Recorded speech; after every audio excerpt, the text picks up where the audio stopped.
Hello, everybody. Welcome to a new episode of the Dissenter. I'm your host, Ricardo Lopes, and today I'm joined by Dr. Antoine Marie. He is a postdoctoral researcher at the Department of Political Science at Aarhus University in Denmark. We've already had an interview on the show. I'm leaving a link to it in the description box of this one, where we talked basically about misinformation, conspiracy theories, and some other topics. And today we're going to expand a little bit on that and also talk about a few more topics, like, for example, how people evaluate political decisions, the sharing of fake news on social media, gender biases in hiring processes, the repression of free speech, political activism. And basically, as we go through those topics, we're going to focus mostly on the biases that arise from people having strong moral convictions and the consequences of those moral convictions. So, Antoine, welcome back to the show. It's always a pleasure to everyone. Thanks a lot, Ricardo, and thanks a lot for having me again. So, starting with how people evaluate political decisions. I mean, is it that they care more about the concrete impact that certain political decisions have on society, or do they care more about the values and perhaps symbols that drive those same political decisions? So it's a big topic. I imagine you're referring to a preprint that I have with co-authors Hugo Trad and Brent Strickland. Brent Strickland, who was my PhD advisor.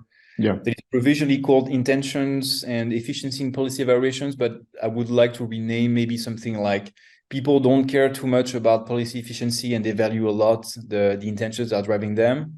And so basically what we're doing in that pretty simple setup is that we present participants with like little vignettes that present, the sort of like decision-making process of a politician or a CEO who's willing to implement a new policy for instance, I don't know, reduce, CO2 emissions and, protect the environment or whatnot.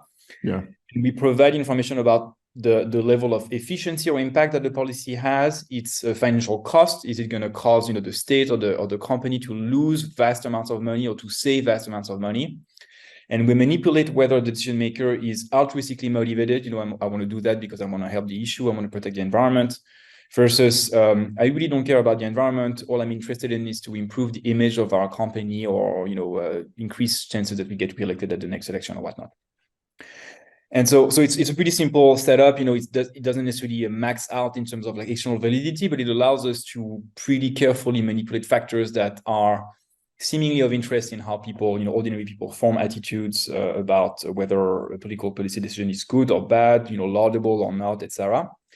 And what we tend to find is that even when the policy is described as having, absolutely anecdotal positive impact, like less than 1% efficiency at decreasing CO2 emissions, and when it's described as being, costing a huge fortune to the company or to the state, in other words, when the policy is described as being vastly inefficient, just the fact that we describe the policy as being otherwise altruistically motivated, in the way it's being implemented by the minister or the CEO, leads most participants to rate the policy as being more commendable or to support it more than an alternative policy that is described as being super, super efficient, as allowing the organization to save vast amounts of money, but that is described as being implemented for reasons that have to do with the pursuit of a good image, being reelected or whatnot.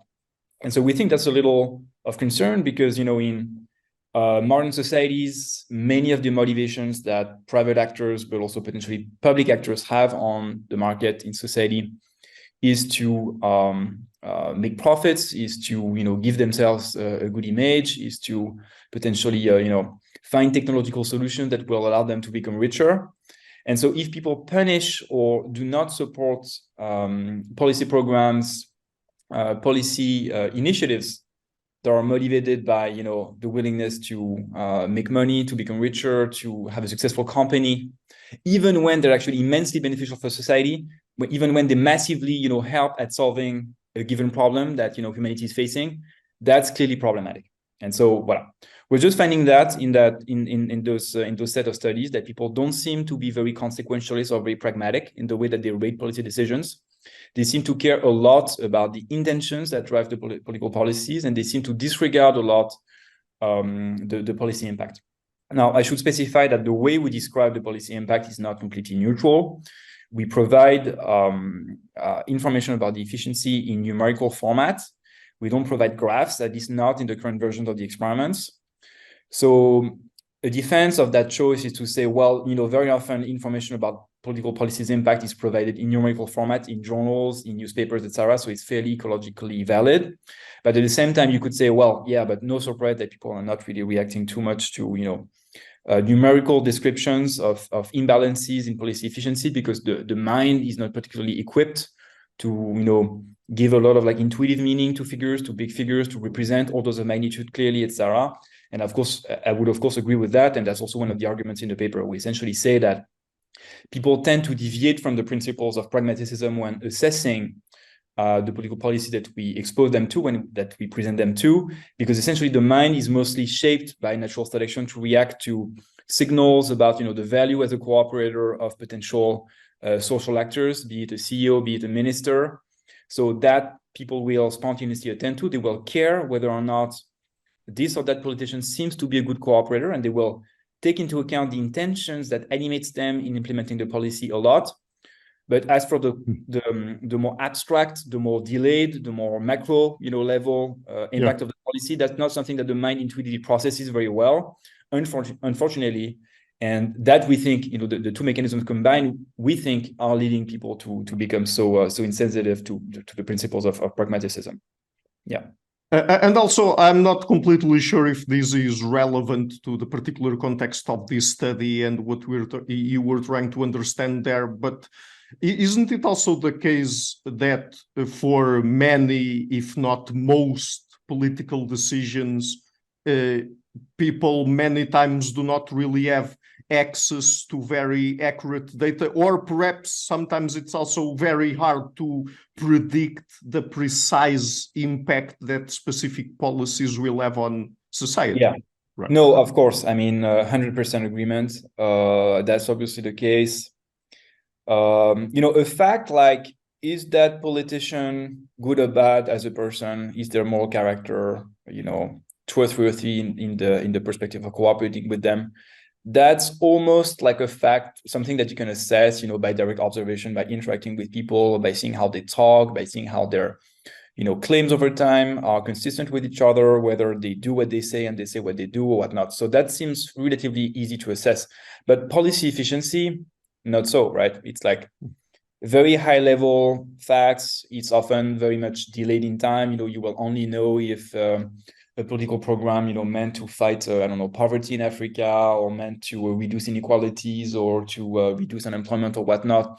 You will only know if it will bear its fruits in the midterm future, if not the long-term future. It interacts with a zillion number of variables in the national economy and in the global economy that you have no control over.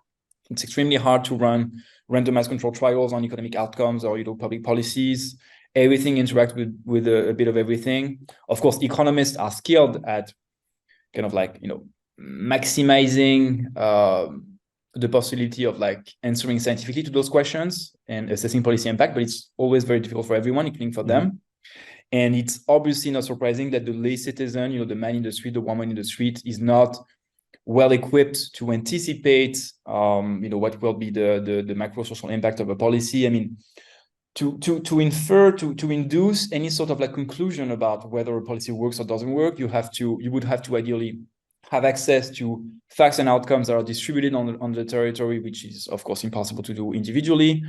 Most people are not professional scientists, social scientists, sociologists, economists. And even assuming that people have access to relatively reliable policy information, which is already extremely hard to do, it requires representative samples, it requires econometric method, et cetera. Even assuming that people have that information, very often that information, that rigorous, opinion that they may come up with about whether a given program works or doesn't work at, advancing a given political issue, people will often not have the motivation to act on the basis of that.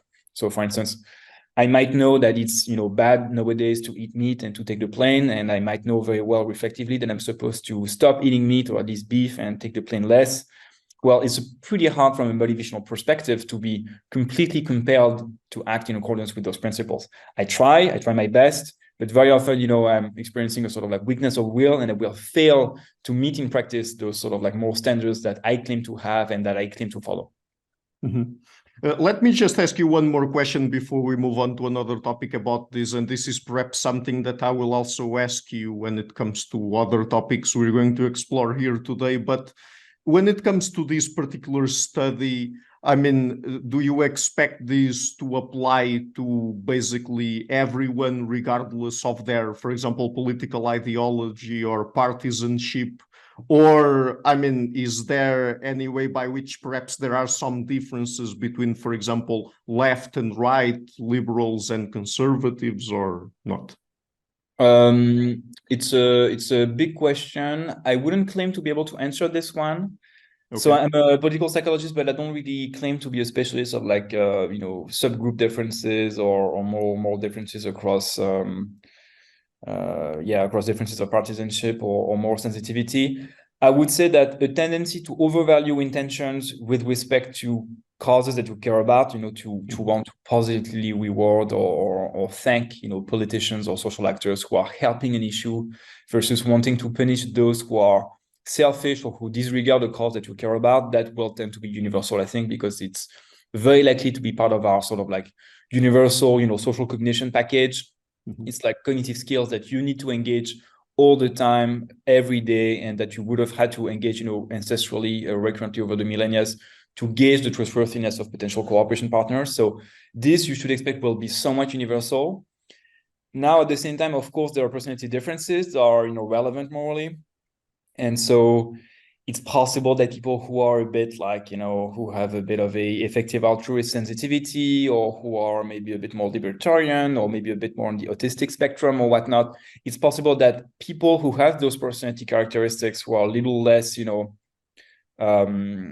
elsewhere than in the cognitive average of the population, it's possible that those people may, on average, spontaneously or maybe educated to value policy impact a bit more than the good principles and the intentions that drive them, that they may be a bit more psychologically compatible with the principles of utilitarianism and pragmaticism. I think there's some evidence showing that, but I don't claim to be a specialist of that. And as regards to policy efficiency, I think, most people will have difficulty, representing orders of magnitudes and impacts, and to gauge policy efficiency based on figures. But of course, here again, there's a bit of margin of leeway. If you, learn for many years if you work for many years at the Ministry of the Economy or whatnot, you learn to manipulate and to handle figures and to represent what they mean a bit more. You have more of a sense of like, what 10 million represents with respect as compared to 1 billion, and you're better able to get a sense of like what is the budget of the state, what is the budget of a company, and that puts you in a better position to reason about figures. I think Emmanuel Macron, for instance, our French president, is probably much better at reasoning about figures when it comes to economic orders of magnitude than I am myself, just because he was the Minister of the Economy for many years and he's a professional at doing that. And you would hope that politicians are good at doing that. And to be honest, I don't know what my colleagues in political science who work on political elites are finding. I hope that they're finding that they have a decent numerical literacy, but I'm not completely convinced. Let's see about that. So, okay, so in our previous conversation, we talked a little bit about misinformation, and just to try to perhaps establish a bridge between our two conversations here.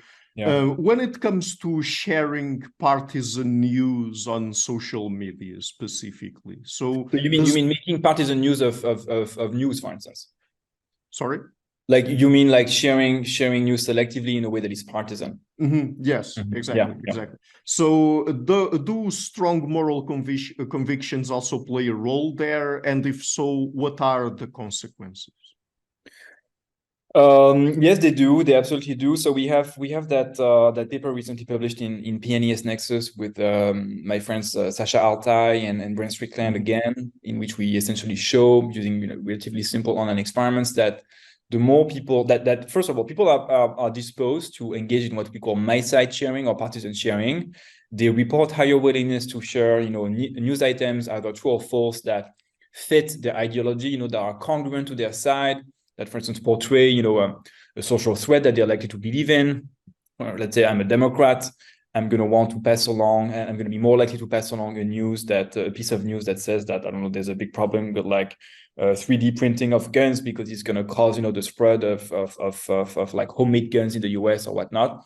So people tend to share news that are congruent to their side, plausible threats, statistical facts that they think are true. For instance, if you take a bunch of like liberal participants, they are fairly likely to pass along a news item that says that there's, for instance, 5 or 10% gender pay gap between men and women in the US, which is roughly true, right? But they're also pretty likely to want to share a piece of fake news that will say that there's a 60% pay gap between men and women, which is false, which is vastly exaggerated, right? Mm-hmm. So yeah, news items, claims, rumors, true or false, when they fit people's prior expectations and moral commitments, political convictions, activist motivations or whatnot, will tend to be passed along more in real life and in social media. The studies that are included in the paper that I'm talking about are only on social media, but we also know that that's the case in real life. So yeah, people have that tendency. That tendency is amplified by the degree to which they moralize or that they deem, a certain issue to be of like political priority for them. So whether, they see a political issue, gun control, abortion, or the ban on abortion, for instance, for conservatives as being like a core value for their moral identity, for instance, or being central to their moral identity. When people, report that they highly moralize an issue, that amplifies the tendency to share news selectively. And we also find, unsurprisingly, that people who are more extreme on an issue, even when they don't moralize it, are more likely to share news related to that issue in ways that are partisan. So what does that mean? It can mean a mix of several things. The spontaneous interpretation would simply be to say that, the more people care about an issue, the more people want to tackle a social problem, the more they want to advance a cause, the more they are starting to behave like little activists, like little, militant members of a tribe, and they want to pass along, claims, information that they think will mobilize other people to take action, or that potentially can also they can also pass along those militant claims because they expect that they will therefore be able to signal, group memberships. I think both motivations are taking place. I think both mechanisms are driving partisan sharing to some extent. But we admit that it's also unclear whether people are not also simply sharing, news items in partisan ways because they think that the message that the claim encapsulates is more plausible. So there's a sort of like, it's hard to tell to what extent partisan selective sharing is carried forward by stronger prior beliefs or stronger convictions that the claim is true versus more motivated thinking or more political or moral motivations that sort of like motivate people to act in somewhat activist ways by signaling allegiances and by trying to influence the belief of others about those social topics, potentially to mobilize them or to prompt them to act. That's a little unclear. And in that paper, we're not in a position to tell what is the relative contribution of the two mechanisms. And there's a big debate right now in political behavior, political psychology, political science about the extent to which differences between partisans in behavior, in news consumption, in judgments of accuracy of a given claim, in decisions to share news, etc., to what extent those differences between partisans, between political subgroups are explained by political motivated thinking, instrumental motives, as opposed to more accuracy oriented just differences in prior beliefs. It's a big debate right now. I can only recommend your viewers to check out the work of Ben Tapin, which has done a lot of good work with Gordon Pennycook and David Rand about that. But they try to argue that many instances of what seem to be partisan motivated thinking might actually boil down to differences in prior beliefs. I think the argument that they make is pretty convincing. I still think that motivated thinking is real. I still think that it's very real. But it's clearly the case that in a lot of like survey contexts, a lot of like social science contexts, what might be taken as face value as evidence of motivated thinking might actually boil down to just partisan disagreements in what is true in the world and what is plausible piece of information. Now, I think you asked me about the consequences of moralizing a topic and the impact of that on partisan sharing of news items. So yeah, as I said, it amplifies your propensity to selectively share news that fit your ideology. But in that paper, we don't just describe, we don't just register that fact. We also try to test to what extent it's robust and to what extent it can be kind of like influenced or mitigated by interventions. And so when we manipulated the perceived audience of the sharing, is it the in-group, is it the out-group, it didn't seem to have much of an effect, but I can come back to that because we have another paper in which the manipulation works. In that same paper with Sasha Altai and Brent Strickland, we also manipulated whether the people are imagining to share news from a anonymous versus a personal account. It didn't have any effect on the patterns of sharing. Still engaged in a lot of like partisan selective sharing. And towards the end of the paper, we also tested an intervention in which we told participants that essentially they have a confirmation bias and that may potentially bias, their news sharing decisions.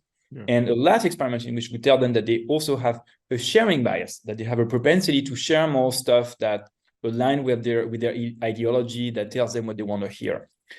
And neither of those two last interventions really had much of an effect. I think they tended to reduce a little bit overall sharing, but small effect, very small effect. It didn't reduce people's propensity to share news selectively. It didn't make people more likely to share incongruent news and less likely to share congruent news. Okay, so what all that suggests, I think, is that selective sharing and its amplification by moralization and achieved extremity is very robust. It's something that is deeply entrenched in people's cognitive dispositions. And that makes sense if it's underpinned by moral motivations. We know that moral motivations are trade-off insensitive, right? If you really care about defending abortion, if you're, a convinced conservative, why would you swayed in your political fight by a small, intervention in a survey experiment? Of course, that's unlikely to have much of an effect because, we are touching upon deeply entrenched, identity relevant moral convictions. And to the extent that partisan selective sharing is driven by sincere convictions about, there being a threat associated to a given issue or beliefs about the fact that the out-group is really evil and really stupid, well, here again, it's not a small intervention in a survey experiment that is going to sway that belief that you have acquired over the years, over many repeated trials of like consuming partisan media and conversations with people, etc., etc. So in general, it's very hard to change people's news diets, intuitive reactions to political messages, simply because they have a long biographical history and they are deeply entrenched either in people's expectations about the world or their political commitments. And that's hard to modify, unsurprisingly. Mm-hmm. So it seems to me that it's difficult, at least as far as we know, to curb this tendency that most people have to share strongly partisan news, including sometimes fake news, right? Yeah. It is generally difficult. Some people like Sasha Altai and Hugo Mercier would even argue that,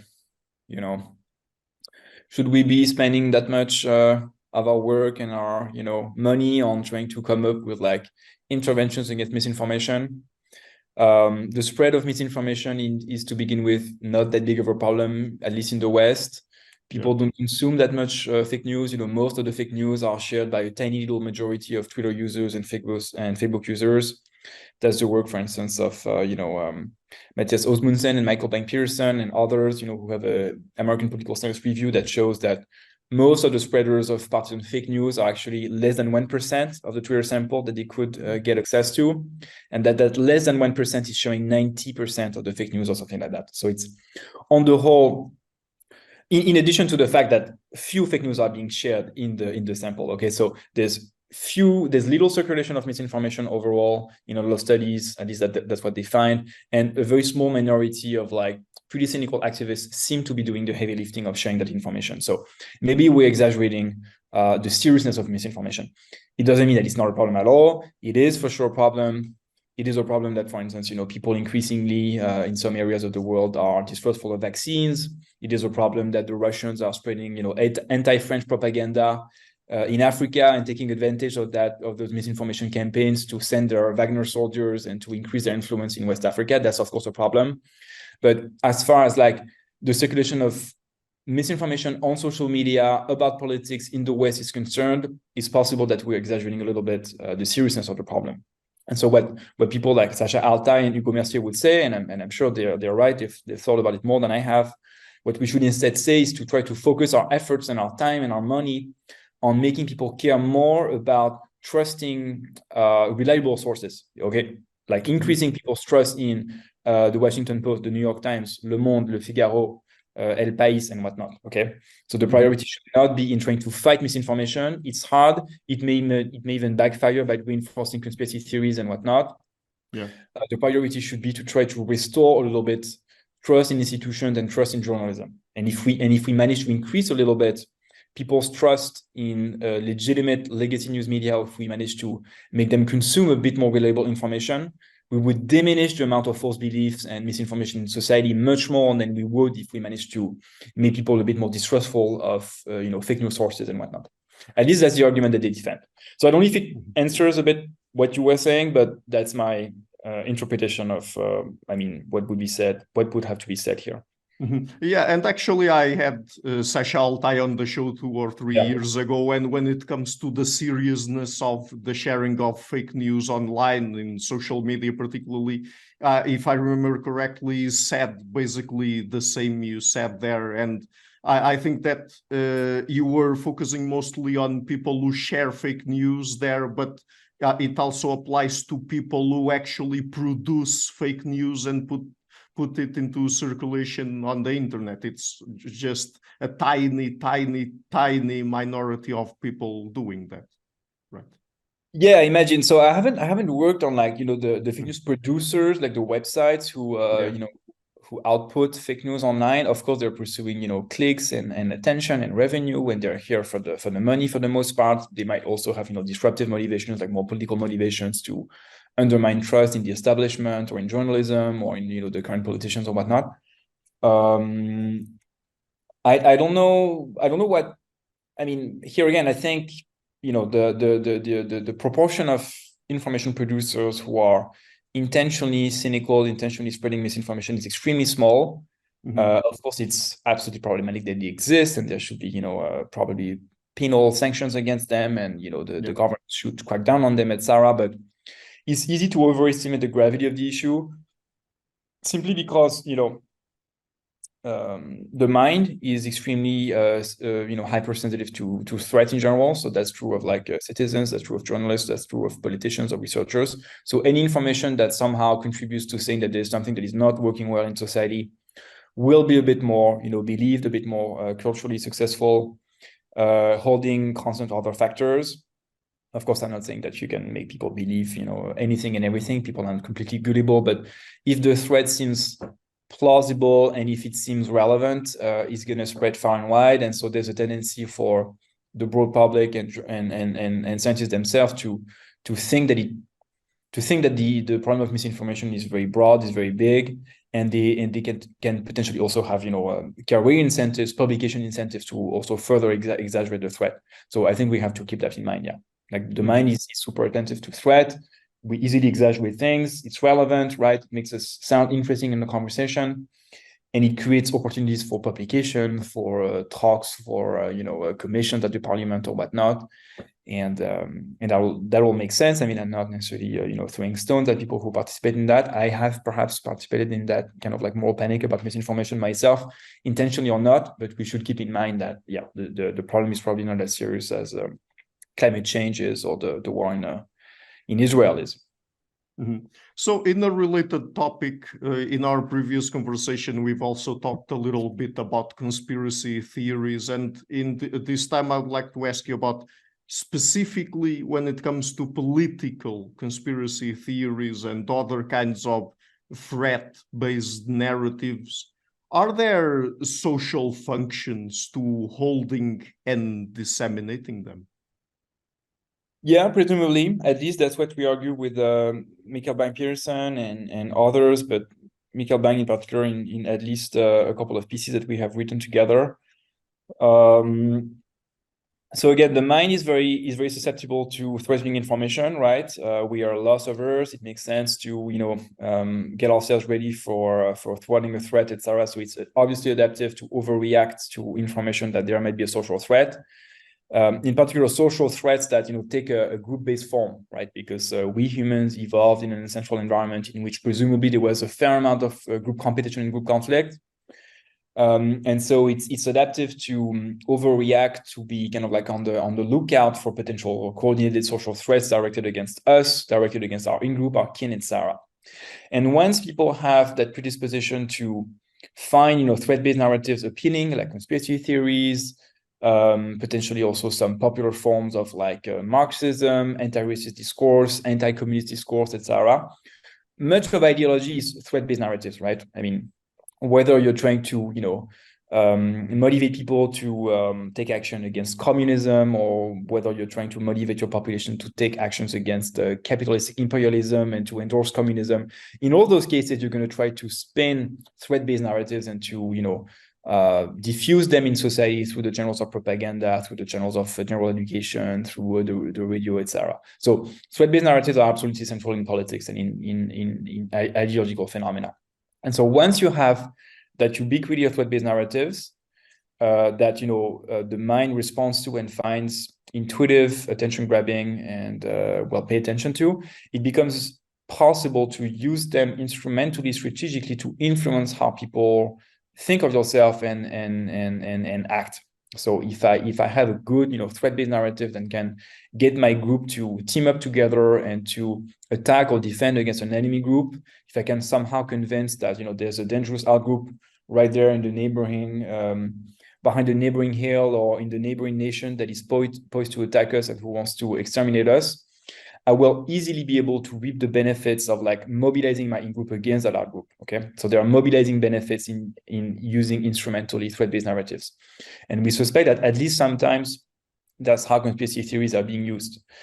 People use them to kind of like recruit new individuals to join a political fight, a political cause that they care about. For instance, anti-establishment narrative, or some kind of like, I don't know, a racist narrative against a neighboring tribe that you may be living close to in like the Middle East or in Africa or whatnot. And so yeah, it becomes possible to kind of like instrumentally agitate a sense of threat in other people, to mobilize them to side with you and to take action with you on your side, and to potentially organize collectively to thwart a potential threat. And there's at least another potential social use that can be made of threat-based narratives that is also very instrumental, that is also a little exploitative, which is signaling, of course. By saying how much you hate an out-group, by saying how much you think that the out-group is dangerous, conspiring against you, etc., you can express a sense of loyalty to your in-group. You can by saying who you hate in society, you're potentially sort of like distinguishing yourself from, of course, that in-group and also potentially neutral audiences who don't care about it, and you're expressing who you're siding with, and that can be useful to express to potential allies, to potential recruits, that you're siding with them, that you care about their interests, etc. I should mention one important thing about the mobilization argument, which is that there's kind of a debate in the cognitive sciences of culture and political science and whatnot about the extent to which those threat-based narratives really persuade people or really motivate people to act. So on a sort of like optimistic account, when you spread, a threat-based rumor, a conspiracy theory that seems a bit believable, or, a conspiratorial narrative, or like a sort of like ethnic rumor about the fact that, the neighboring Tutsi are going to want to massacre all your Hutu fellows or whatnot, under an optimistic argument, an optimistic view of the argument, those claims will persuade and will really get people to act because they're afraid of threat. It will really have motivational impact. Right. I think sometimes it's the case. But people like Mikkel Bank-Peterson and maybe also Hugo Mercier have argued, and I'm pretty convinced by that argument, that very often people are not so much convinced, prompted to act and to take arms against the threat, as they are more using the information as a way of like signaling that they're willing to attack, that they're ready to attack already, and they're using the propaganda, the threat-based rumor, the narrative as a way of like saying, hey, I'm one of those guys who hate the other group, I'm willing to take action, and I'm saying that to you in order to signal that I'm ready to coordinate with you in a potential collective action that we might want to take against the other group. Okay, so under a sort of like strong form of the claim, the negative information really persuades people to act. Under a broader exception of the argument or the thesis, it doesn't really prompt people to act, but helps people who are already motivated to act for other reasons to organize collectively, to coordinate, and to prepare a collective action that may potentially, target the art group. Yeah.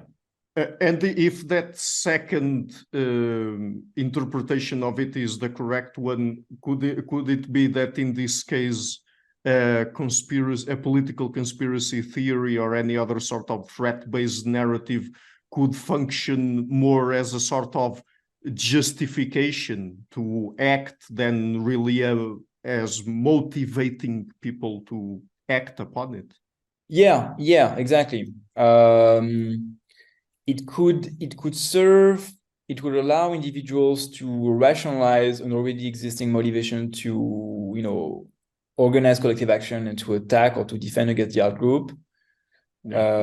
Stereotypes, are not necessarily always super believable. Conspiracy theories are not always super believable, but just the fact that they are superficially plausible, or that they can be at least, superficially endorsed by your allies, may suffice for them to function as like post hoc rationalizations of an already existing disposition to hate the out group and to want to attack against the out group. Yes, right. Yes. And by expressing endorsement of the conspiracy theory or the ethnic rumor or whatnot, by just saying that you believe it, or by disseminating it around yourself, you also signal that you're one of those individuals who want to act. So there's also a signaling value, or at least it contributes to coordination of collective action. So it signals a membership. It gets you closer to a coordinated action that is meaningful in terms of collective action that may be hostile to the out group. And you're right, it can also rationalize an already existing motivation to take action. I mean, just before we move to another topic, you mentioned there the fact that it's still debatable to what extent conspiracy theories might have actual behavioral effects. I mean, in terms of mobilizing people to do something. That also apply. I mean, this is an ongoing debate also that applies to things like the spread of misinformation, political ads during campaigns online, etc. Right? I mean, we're still not sure to what extent stuff like that, particularly on social media and the internet more generally, really translate into actual offline behavior, right? Yeah, and offline behavior as well. I mean, here I can be again the echo of the work of Hugo Mercier for a second, because I think it's very convincing, even if I sometimes think that Hugo is going a tad too far in his optimism about human rationality. But I think the general arguments are pretty strong, pretty valid. People are not easily gullible. They're not easily fooled. They have intuitive capacities to gauge the coherence, the consistency of new information with what they already believe, and they're pretty good at gauging whether sources of information and messages have their interests at heart or are trying to deceive them and whatnot. So that's what he calls, epistemic vigilance, or in a more novel formulation, open vigilance. So I think that's very true. Of course, you won't easily, make Germans become anti-Semitic if there's not an already pretty strong pre-existing disposition for anti-Semitism in German culture that is, plunging in roots in several centuries of Catholic and partisan history. Mm-hmm. You won't easily get people to buy products that they absolutely don't need. You won't create ex nihilo new desires. That's, I think, actually, by the way, if you allow me to hit a little bit on the standard social scientists who are not cognitive and who are not evolutionary. I think that's often like a sort of like misconception that a lot of people in traditional sociology or whatnot may have, is that they think that capitalism, advertisement, propaganda, etc., have the capacity to generate non-pre-existing desires. I think that that's generally a misconception. Human nature is about the same for everybody, and it's pretty deeply structured by evolutionary selection pressures. You won't easily persuade people to desire commodities or activities that they are not evolutionarily predisposed to like, right? So in general, what advertisement does is that it will exploit an already existing predisposition for, I don't know, junk food, fat stuff, sugary stuff. It will exploit a pre-existing predisposition to, want to have sex and to want to see, attractive sexual partners, etc. And it's going to present products or services that tap those pre-existing desires, and if it manages to sell more new services, new goods, it's because it's making products that tap those already existing desires more salient, more visible. It creates an affordance, but it's not creating desires from nothing ex nihilo at all, I think. Yeah, I don't know if it's answering your question in any way. No, oh, it yeah, is. maybe a little. If you maybe a little element that I think I should add about like the potency of like propaganda and rumors and like kind of like discourses that aim to persuade and to mobilize people. An argument that Hugo Mercier would make in this case, and that I'm increasingly convinced by, is that very often when people say that they endorse conspiracy theories or that they endorse, ideologies like Marxism or like a pretty radical ideology, very often what is likely to be happening in their heads is that people claim to be endorsing the statement or the belief, they assent to it, they say that they believe it, but in fact, deep down in their cognitive unconscious, other systems are like, not really, they're not really taking the information super seriously to the extent of motivating costly action, costly collective action, big efforts on the part of the individual. So very often people will say that they endorse fashionable beliefs because they allow them to, seem informed, to seem like they care about certain values that other people care about.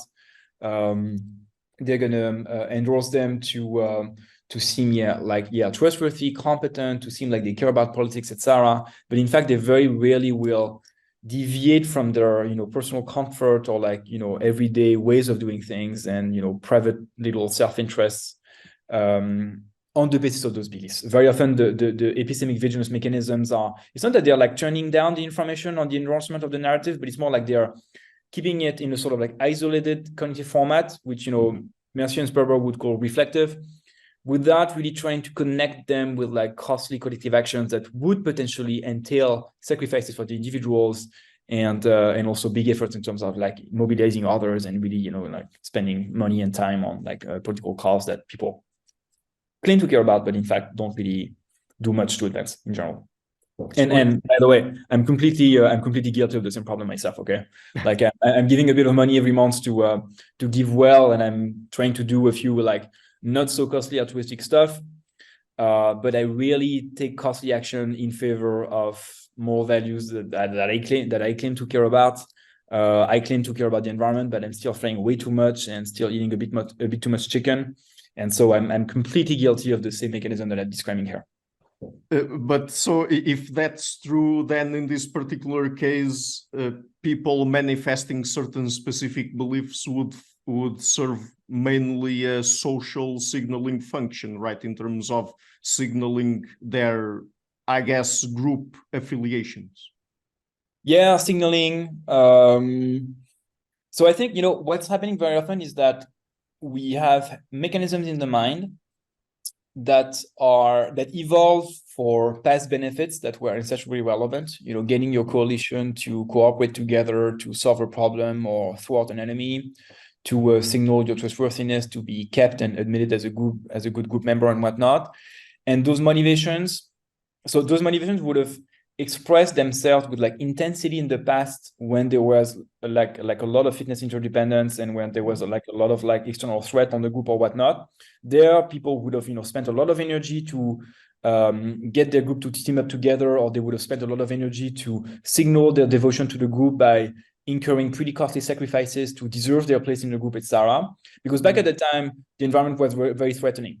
But nowadays, typically, most of us would live in relatively peaceful Western societies in which there is no war, there's no famine, there are no natural catastrophes and whatnot. And so we're not in dire need to mobilize other people in collective action, or we're not as much in dire need to signal group memberships as we used to potentially. And so we're gonna still have those mechanisms operating in the background of our heads. We're still gonna be doing a little bit of like political and moral signaling, but not with the same intensity, not at the price of like as costly actions as maybe we would have in ancestral context of like group conflict, or with as much intensity as we would in like contemporary contexts that are prone to war, or where people are a bit more in danger. So I would say that the motivations are there, but they're only operating in a sort of like weak, diminished form in people's heads. But still, it's enough that they're operating in a sort of like minimal mode for for the belief that people, for people to endorse beliefs and to disseminate claims in ways that, seem to, that still seem to fulfill signaling functions and potentially mobilization functions. Mm-hmm. So changing topics, you have a paper where you explore the ways by which strongly motivate people that are strongly morally motivated or committed to gender equality in this specific case process and understand evidence regarding gender bias in hiring processes. So and of course there are benefits to being committed to gender equality in this specific case, but in the paper, you also talk about potential costs. Could you explain what's going on here? Yeah, it's all very simple. So we have that preprint paper that got rejected from many places, but I hope it will one day be accepted by a decent social psychology journal with co-authors Hualing Xiao, who's a Chinese colleague, and Brent Strickland, my former PhD advisor, in which we look at like how people consume simplified scientific accounts, simplified, research summaries about the topic of gender bias in hiring in organizations, and in particular in STEM. And we look at how the degree of like feminism, if you will, the degree to which the moralized gender equality influences those evaluations, the degree to which they think those scientific reports are credible, the methods are rigorous, the findings are convincing, etc., etc.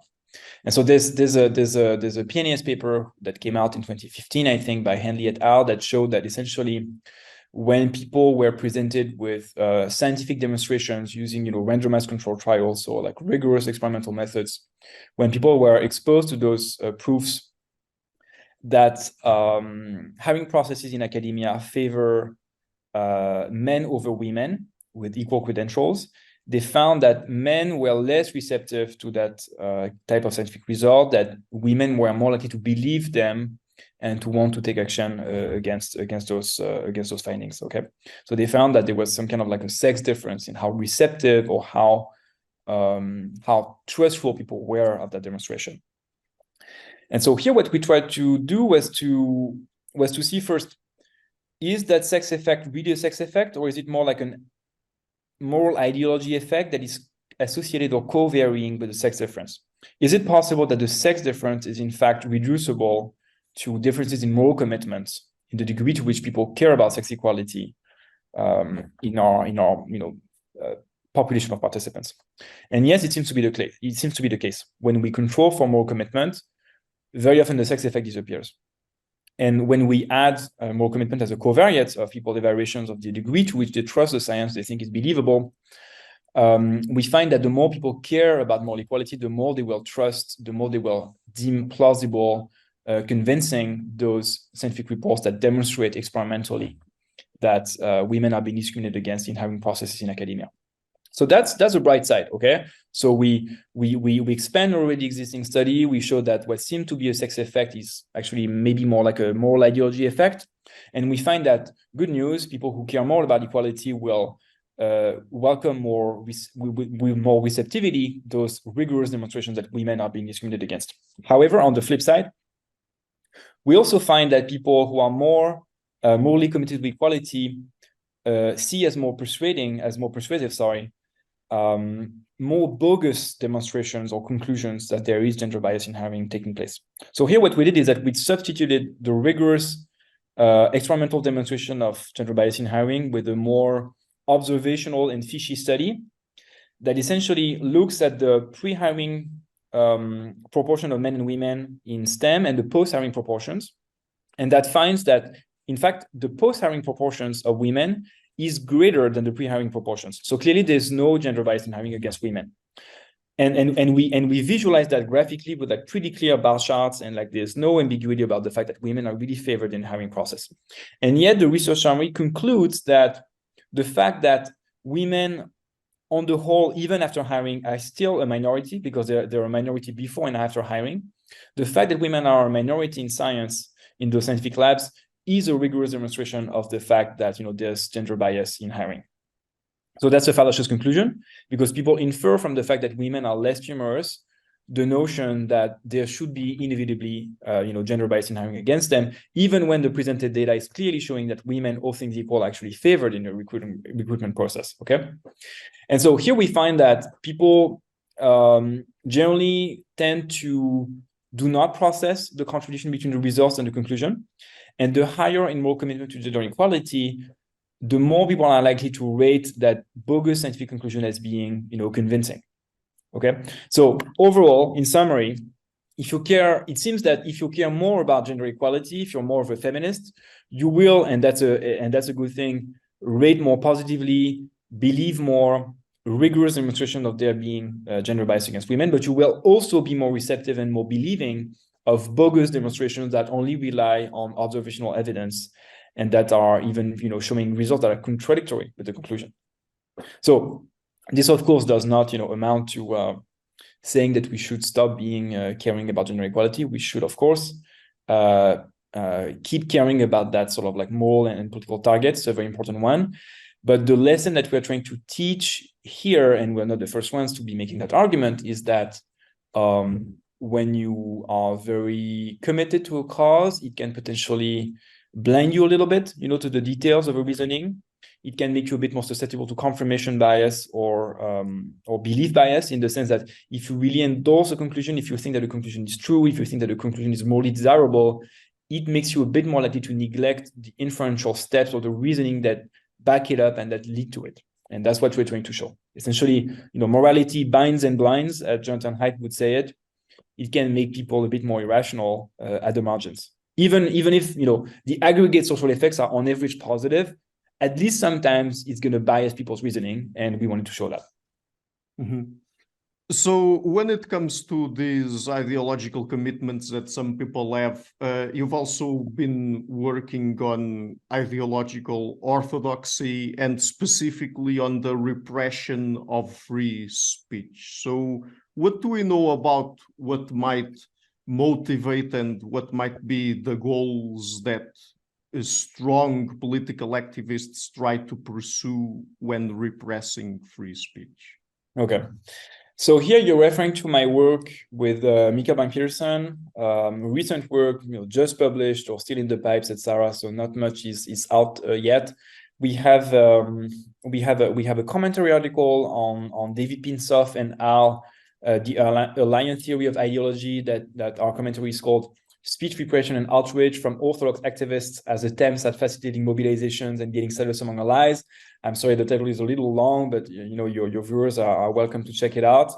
And we have also like a longer piece in preparation that is currently called The Cognitive Foundations of Orthodoxy, in which we try to expand a bit those arguments in a somewhat more detailed form.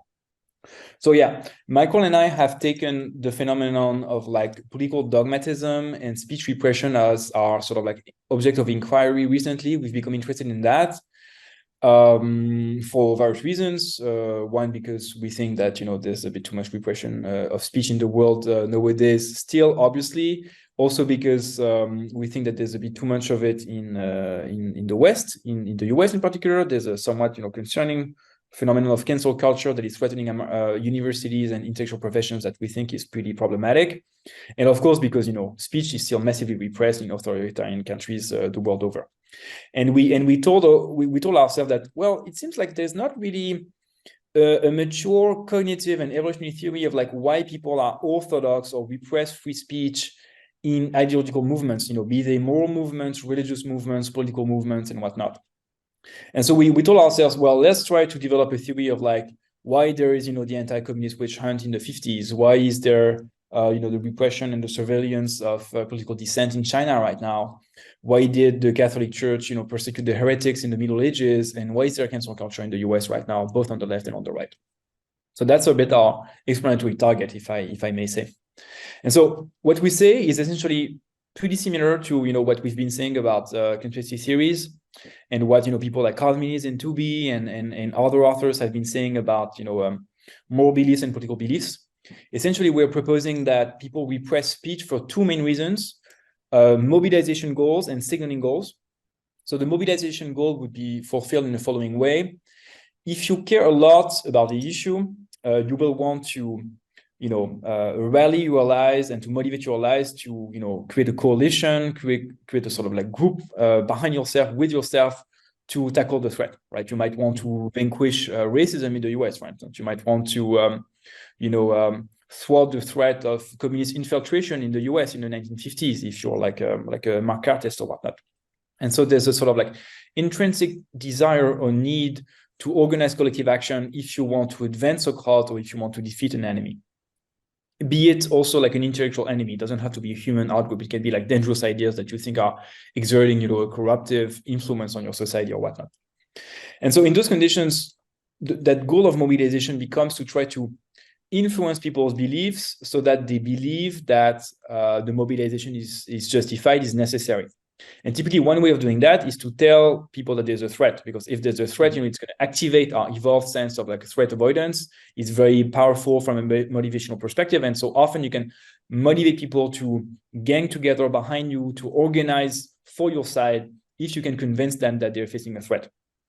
And in that context, what we're saying is that people, activists, political leaders, ideological entrepreneurs, etc., they will tend to try to regulate free speech and to maybe repress free speech when they think that the speech in question is potentially demobilizing, when they think that potentially the information is contrarian or is kind of like calling into question the legitimacy of the fight, or it contributes to nuance the perception of the threat, or contributes to say that the threat is not that bad after all, or whatnot. You know what I mean?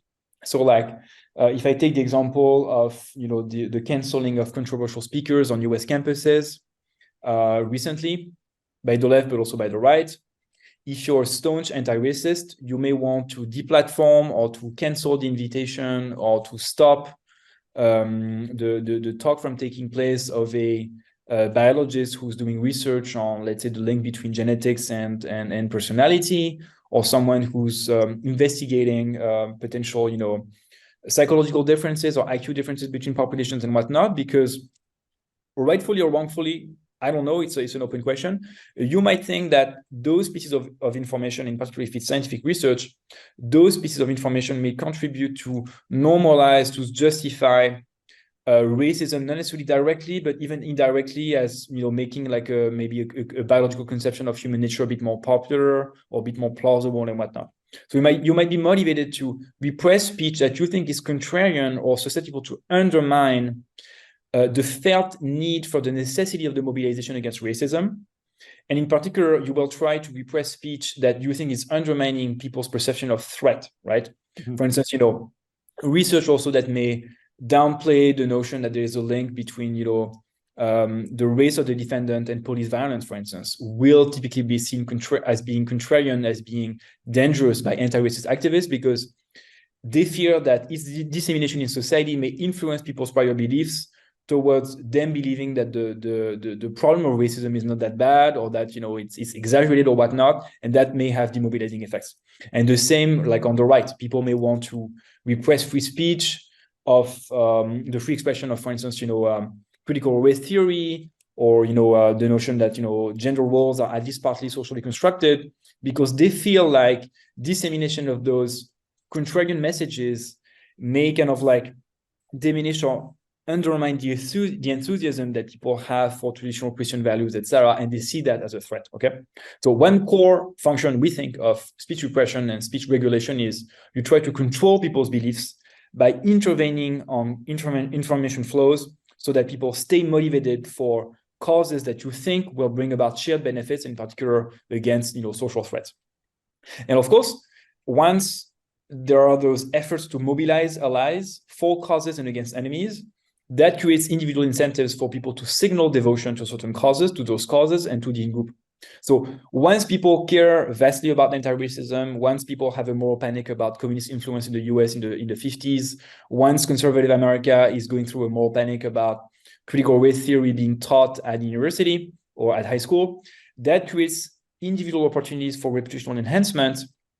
It creates incentives for individuals to seem like they're going to be very tough with contrarian ideas, with like ideas that their in-group dislike, as a way of showing their degree of commitment for those ideas, for the in-group and for the causes that they're trying to advance.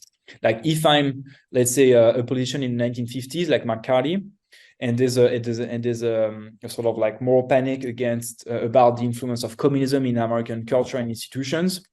Well, I may see it as an opportunity to try to emerge myself as a tough politician, as a reliable politician who will defend, the traditional values of corporate liberal America against the threat of communism. And so it creates, by repressing speech of people who are suspected of Soviet sympathies, someone like McCarthy can emerge as someone who's committed to protect traditional America against the threat.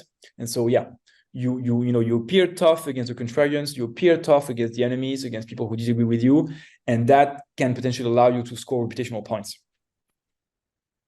Okay, so yeah, I have one more question or topic to explore about political activists, but still on the topic of repressing free speech. I mean, I've asked you a similar kind of question when earlier we talked about spreading fake news and all of that, and how basically people care more about, or apparently care more about the values and symbols driving political decisions than the concrete effects they have on society. I mean, in this particular case, are you also interested in trying to understand perhaps if there would be any ways we could try to curb the repression of free speech, or is that not something that you are really studying? I mean, I'm obviously interested in that question because, the very fact that I think that there's a need for a cognitive theory of free speech is itself a reflection of the fact that I think that, the repression of free speech is at least sometimes bad, even if sometimes it's also desirable.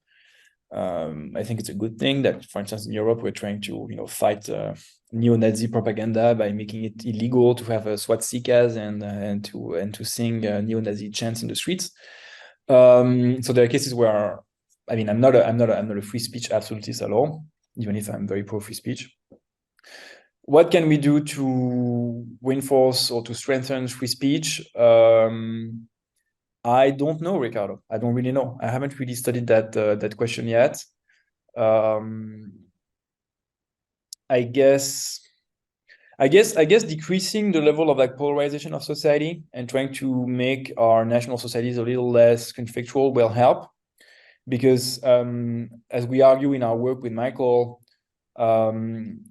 it seems pretty clear that motivations to repress free speech co-vary and are sort of like upregulated, increased by perceptions of society being conflict-ridden. Mm-hmm. When you think that there's a dangerous outgroup that is threatening your in-group, which is like a by definition your perception of conflict, you will feel an increased need to motivate your in-group to form like a cohesive coalition or to rally new allies to fight that threat. And it's to the extent that people feel that they have benefits in mobilizing, that they will feel that they also have benefits in repressing speech that they think could be demobilizing, right?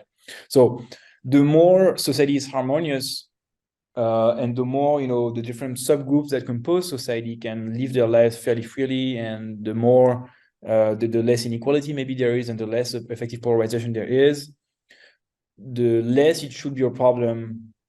The less you should have motivations from activists on either side to want to repress and to police the speech of others, because again, like motivations to repress speech are impossible to dissociate from threat perceptions and motivations to motivate your in-group to do stuff in the world. And often what motivates that mobilization effort is perception of threat.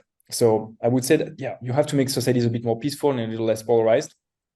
As for more, so that's of course very difficult, right? It's a sort of like basic fundamental program for policymakers, and it involves maybe changing a bit the economy. It involves changing maybe the way the news media are functioning to make them a little less polarizing, a little less partisan.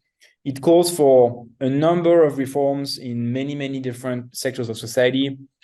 I'm not here to make specific policy recommendations. That's something that I hope to maybe think a bit more about in the future.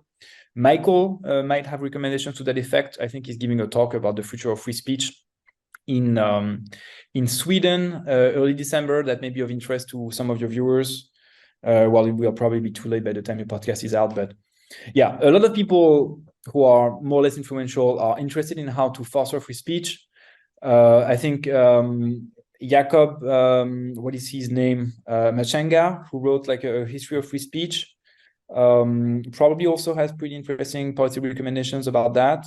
He's got a very interesting book called Free Speech: A History from Socrates to I forget what, that is really good and that I can recommend your viewers to check out.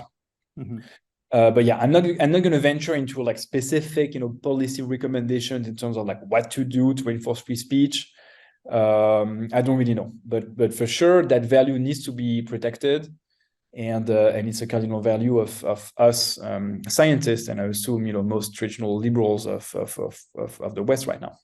Great. So would you like to tell people, just before we go, the kinds of work you're doing on right now, what kinds of topics you're working on? And by the way, I didn't mention this at the beginning in the introduction, but in the near future, you'll also be moving to Institut Jean Nicot, right? Yes, that's it. Yeah. So my contract at Aarhus University is reaching its end in end of March 24, and I have a new job at the Institut Jean Nicot in Paris. I'll be part of the evolution and cognition sociale team, so evolution and social cognition. And my PI is going to be Olivier Morin, who's a cultural evolutionist, who's mostly been doing work on like the cultural evolution of scriptural systems of languages. But he's interested in cultural conservatism. Why do people want to prefer the status quo in many cases with respect to like preserving cultural traditions, preferring the status quo in between group relationships in politics, etc. And so yeah, we're going to try to explore like what motivations people may have in preferring the status quo. And so I'll be back in Paris and working from France starting from the spring 24. And as regards my current work, well, I would say that many of the papers that I've been talking about today are not necessarily published yet. So I'm still kind of like working on them a little bit. And in particular, what occupies most of my time right now is our work with Michael Bang about orthodoxy and speech repression. I'm trying to write a relatively long theory piece about that and the social functions of mobilizations and signaling that we think it fulfills. And so that's my main piece of work right now. Yes. And by the way, where can people find you on the internet?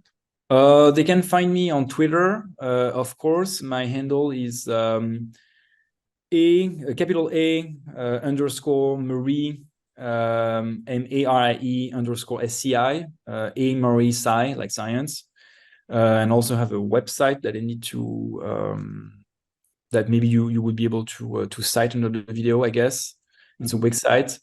Voila, and they can shoot me an email at antoine.marie.sci@gmail.com if they also want to, of course. And I'm on Facebook and findable through many channels.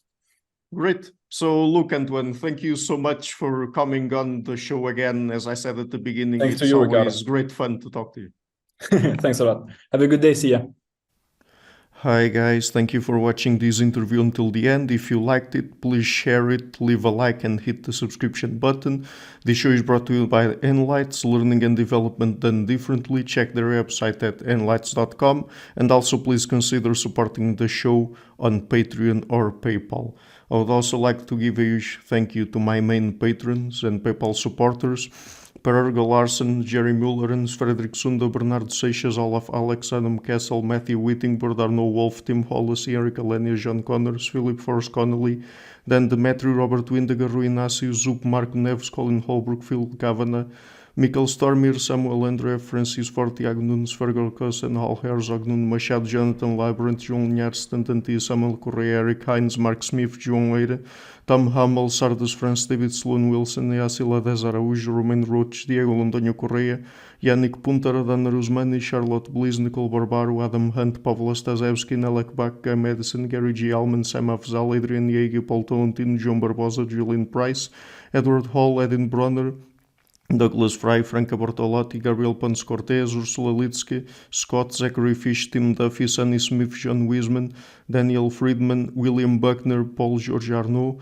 Luke Lowacki, Georgios Theophanos, Chris Williamson, Peter Wolozin, David Williams, Diogo Costa, Anton Erickson, Charles Murray, Alex Shaw, Maury Martinez, Coralie Chevalier, Bangalore Atheists, Larry Dealey Jr., Old Errington, Sterry, Michael Bailey, Dan Sperber, Robert Grassi, Igor N., Jeff McMahon, Jake Zool, Barnabas Radix, Mark Campbell, Thomas Dovner, Luke Nissen, Chris Story, Kimberly Johnson, Benjamin Galbert, Jessica Nowicki, Linda Brandon, Nicholas Carlson, Ismael Benzliman, George Coriatis, Valentin Steinman, Per Crowley, Kate Van Goller, Alexander Hubbard, Liam Dunaway, BR, Masood Ali Mohammadi, Perpendicular, Jonas Hertner, Ursula Goodenough, Gregory Hastings, David Pinsoff, Sean Nelson, Mike Lavigne, and Dios Necht.